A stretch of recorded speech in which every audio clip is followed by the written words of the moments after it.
Hey guys, it's Whitney from the Holiday Homestead and Jared from the Holiday Homestead. Um, we are here and we're tired, very tired, but we're here. And we made a lot of progress. So we wanted to show you guys a little bit of the progress that we've made. So the last video we did, it was about the road, right? It was the road. I think so. And so this video is about living on the property. We live here now.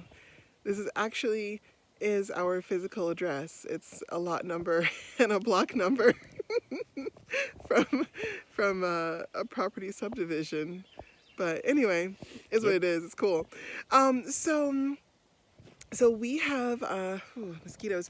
We have moved onto the property and set up basically everything we need to live here for a little while. Yeah. We've got our yurt. We'll call it a yurt.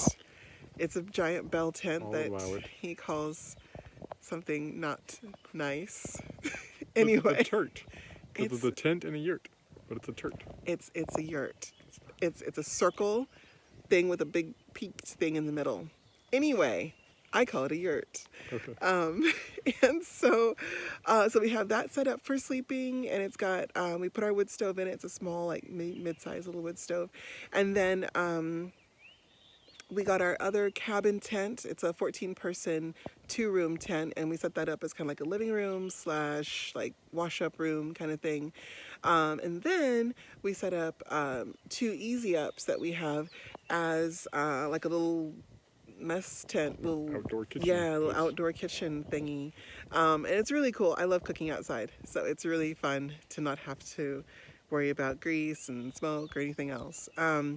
So yeah, and then we've got a little fire pit, and we've got our little other, like a little 6-person tent that we use for the composting toilets and stuff. So we're basically all cared for out here. We got everything we need, and we are ready to build. So I guess let's do a little tour here. So last week we got the excavator. Thank you. He has longer arms. So last week we got the excavator, and actually we'll show you the excavator in this video.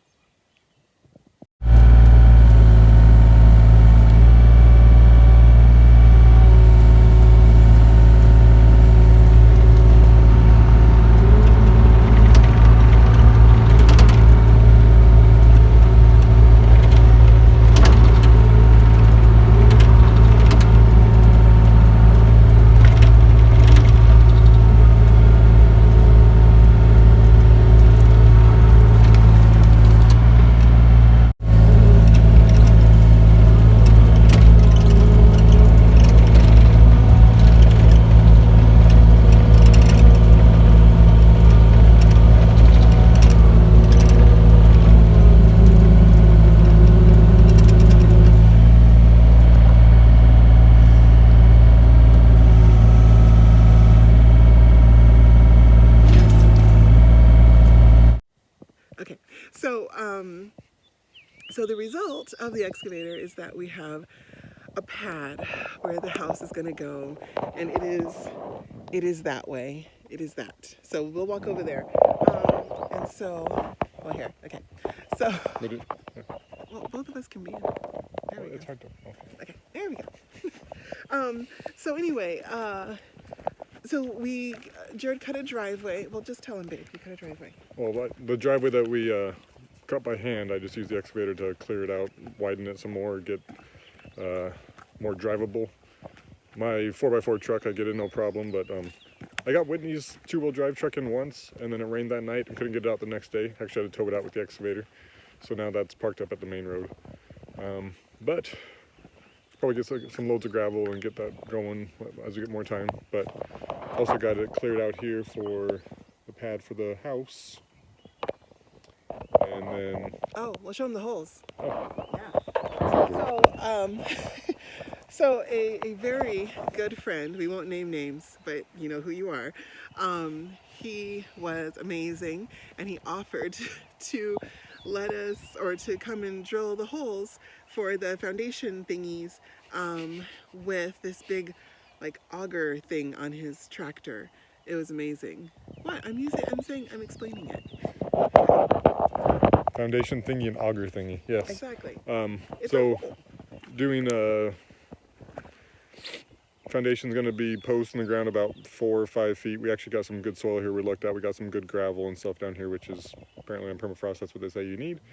So going to have 6x6 treated posts with concrete footings and stuff down.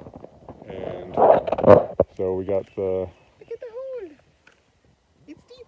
we got basically my friend came out here and helped out. We got it all squared off and marked, and we drilled all the holes we need to put all the foundation posts in, and should be starting in the next couple of days actually putting those in and then starting on the floor. But Yeah. So this is it. It is marked out. It's going to be, was it 20 by 24? yeah, 20 by 24 with And- a 8 by 24 deck.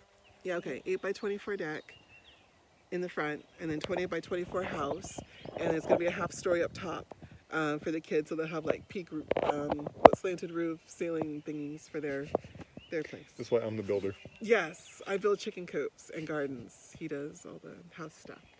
And then up here, so kind of like in this grassy hill fern covered area, we're gonna have an outhouse on that side.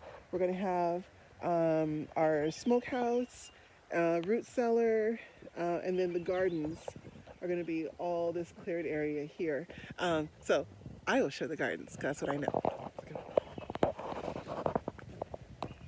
She crazy.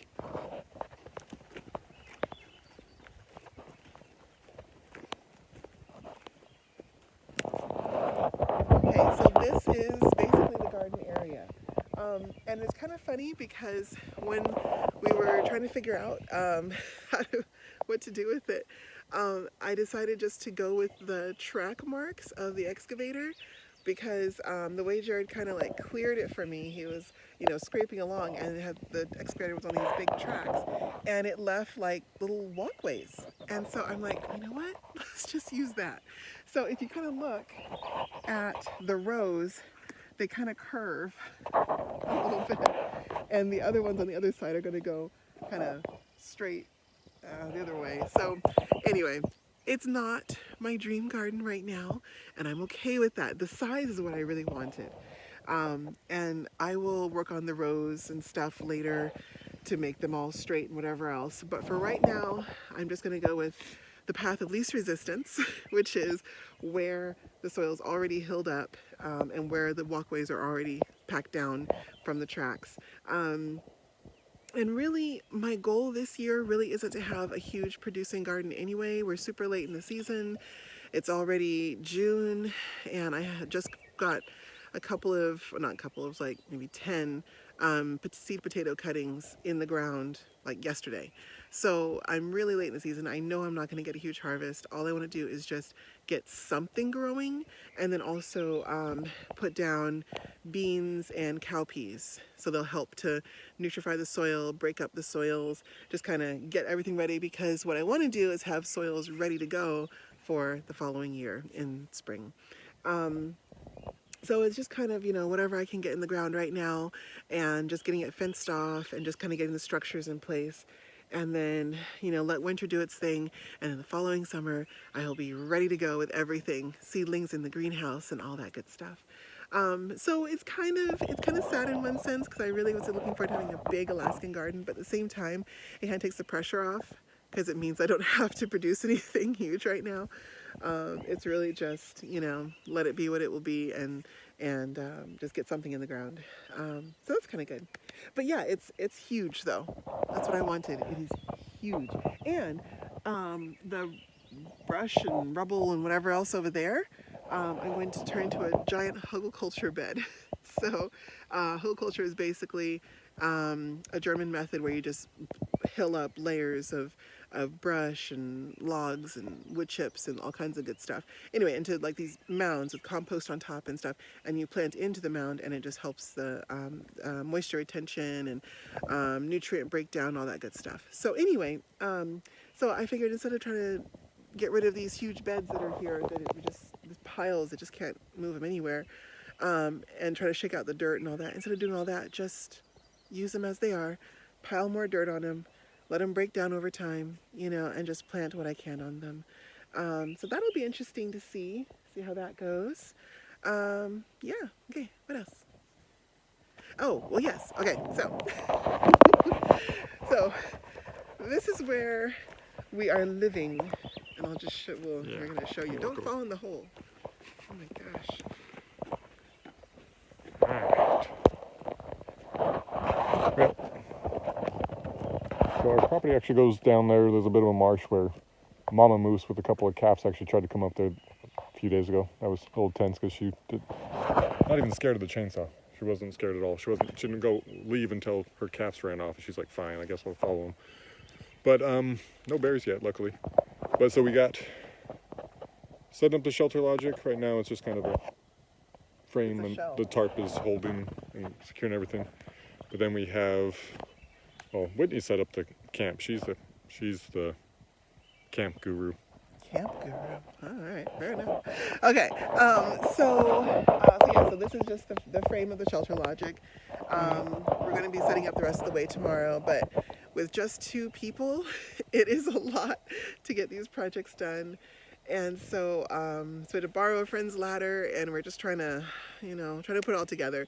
But ultimately, it will get done, and we will have the space. We just have to just take our time with it and just keep working. So that's just the frame up for now, and tomorrow we'll get the cover and everything else on it. And then this tent here is like the wash-up tent. We have all like toiletries and a mirror and a table and stuff, toothbrushes and whatever in there. And then this is where we wash hands, brush teeth. I made this just before we left. So in getting ready for what we're doing, I made a bunch of different water dispensers because I knew one of the biggest issues going off grid is water. Where to get it, how to get it. Water tank. Water tank. Not being used right now, but soon this week. Exactly. Yes. And that's the thing is you have to think about these things ahead of time because it's kind of hard to just immediately source a giant water tank. It's hard. So and also you'll pay a lot of money for it too. Like that one was easily $400 and that one was like $500. So there are things you kind of have to think about ahead of time. But anyway, so the buckets was a really easy, simple little trick that just kind of fixes the problem of how to brush teeth and wash hands and wash dishes and stuff. So I'll just show you. So I made a bunch of these, and it seriously is just a Lowe's bucket, a lid with, a hole kind of punched in it somewhere for ventilation or for the air, and then one of these little water dispenser spigots. Very easy. I think I paid like $12 for 4 of them on Amazon. And they're easy to put together, and it doesn't hold a lot of water. It's just 5 gallons, but that 5 gallons just for if we're just using it for washing hands and brushing teeth lasts us maybe 4 days. Yeah, I don't know. But yeah, we fill up our water buckets and stuff when we can. Like yesterday, when friends invited us for a kid's birthday party, we just filled up our water buckets there, and we got to do some rearranging, but I'm going to be able to put the big tank on my truck, and the local fire department has free potable water. You just go there and fill up your tanks and stuff, so we'll be good on drinking water and stuff, and then we'll figure out a well later on. But for now, that's what we're going to be using because one of the tanks we already had. We bought that one back in California. It was like $400, and we already had it. And then this one... someone local here had these for sale, so we picked up one. It's a food-grade water tote. Yeah. So, simple fixes for simple problems. And so we have a couple of these water buckets, and then we have a couple of aquatainer, like a little thing with like a Coleman, a water dispenser. We have a couple of those in the kitchen. And they're, they're cheap, and it works. All right, so then...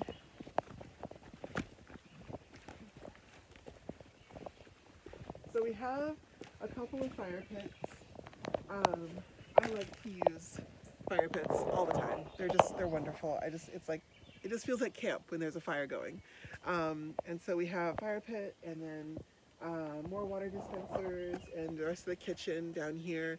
It's kind of like a galley style. It's just one long stretch, and then like boxes and storage and other stuff on the other side. But the main difference, I guess the main difference between this versus the cabin kitchen that we were in when we were in the small cabin, was that I can buy for like 2 weeks at a time and not have to go shopping every single week or day. It was driving me crazy. I'm used to shopping only once a month. And so when we had no storage space, I was shopping constantly. And now, at the very least, I can have a place to store stuff. Also, the weather has been amazingly good, mostly. A little windy, a little rainy, but really good for storing food, because it's been not more than like 62, 63, and in the shade it's even cooler.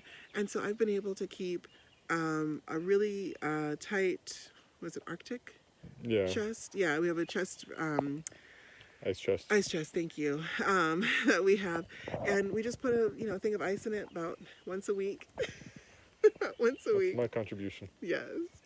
And it was a really good idea because, it holds the ice really well and enables us to Mosquitoes. Bad. to keep the cold stuff really cold, and then the stuff that just needs to stay cool, like mayonnaise and mustard and I don't know whatever else. I just keep it a tote, like in the back of the kitchen where the sun never gets to it, and it's just like in this cold, dark little corner, and it stays like cold to the touch. So, so everyone tells us this weather is terrible. Oh man, it's supposed to be so much warmer. It's June, but I tell you, I am perfectly happy to keep it cool. Anyway, and then that's the yurt, turt, whatever you want to call it. Martha. Tent. Martha Mae. Say hi. That's Martha's spot. She loves that spot. There's the. And then, And your chickens. yes, and the chickens. The chicks are out of the fish tote. They are now officially like cared for. It's just a little thing we threw together.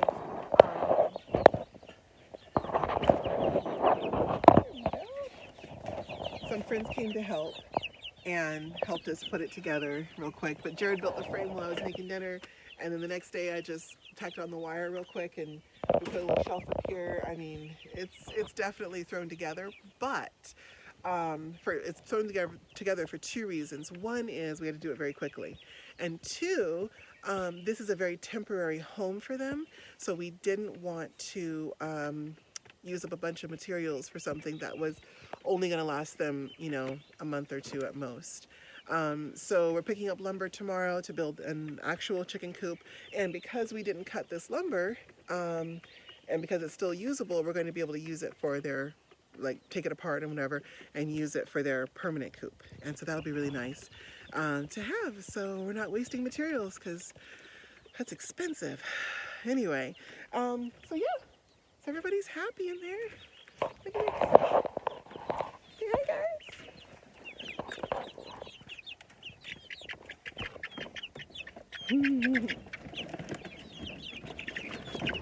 Cool. All right, guys. Well, that's pretty much it. We're we're doing great. It's a lot of work, and I'm tired. We're both very tired, but it's happening. We're building. It's incredible.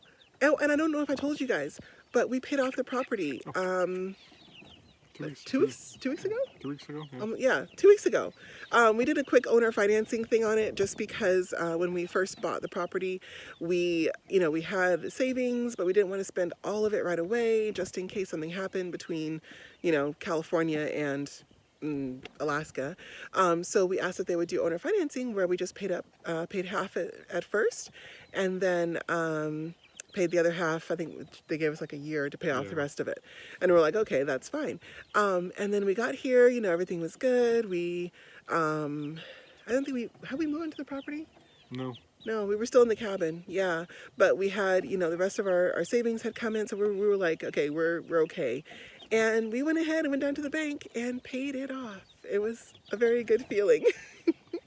So now, for the first time in either of our lives, we own a piece of property. We actually tangibly own 100%, no mortgage, no loan, no financing. We own it. It is now in the holiday family, inheritance or something. I don't know. It's pretty cool. Anyway, but yeah, so that's all good stuff, and I guess that's what we're doing now. So we'll keep you guys posted. We're going to be picking up materials this week and starting the build. Start the build. Start fencing, all this good stuff. And we'll take you guys along for the ride. Anyway. Bye.